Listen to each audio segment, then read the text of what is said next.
Last week, John Krasinski returned to the silver screen with the harrowing drama 13 Hours. Fear not, though.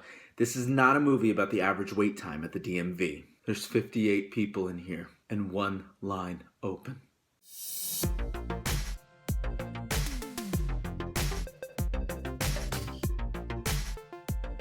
"13 Hours, The Secret Soldiers of Benghazi" weaves the tale of 6 heroes that successfully defend a U.S. military outpost from a wave of brutal attacks. This is not to be confused with Michael Bay's previous movie that weaves the tale about 4 heroes that defend America from terrible pizza.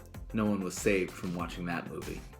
Leading the way is John Krasinski, who plays new recruit Jack Da Silva.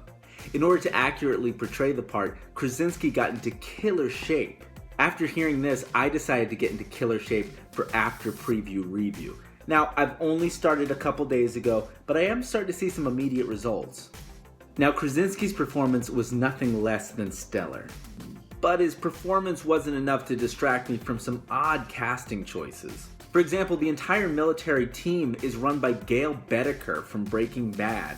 And equally distracting, Krasinski was on a team with Roy from The Office? Is that Roy from The Office? At least that explains why Krasinski kept looking into the camera all the time.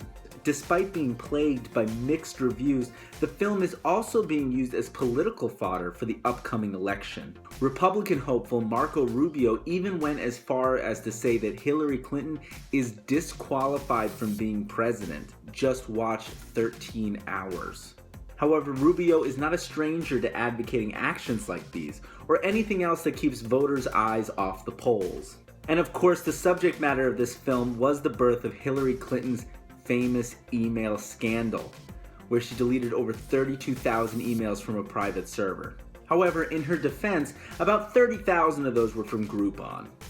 If the film has a downside, it may be the less than Oscar-winning dialogue. It may be protocol or out of fear, but the characters in the film repeatedly and almost incessantly repeat the following line. Chief, are we expecting any friendlies? Now, I'm not an expert, but to think that the characters in this film would be so concerned about franchising a popular restaurant, well, that's beyond me. Despite this, out of nowhere, Krasinski's character delivers one of the most eloquent monologues in the film about the rationalization of war. Every time I go home to Becky and those girls, I think this is it. I'm gonna stay. RVD! Shoot that son of a bitch! And then something happens and I end up back here.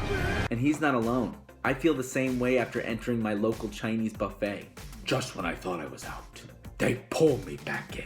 Professional critics have been less than kind to the film, even saying that the epic is like watching someone play Call of Duty for 72 hours. This would explain why halfway through the movie, some people in the audience shouted for their mothers to heat up some Hot Pockets.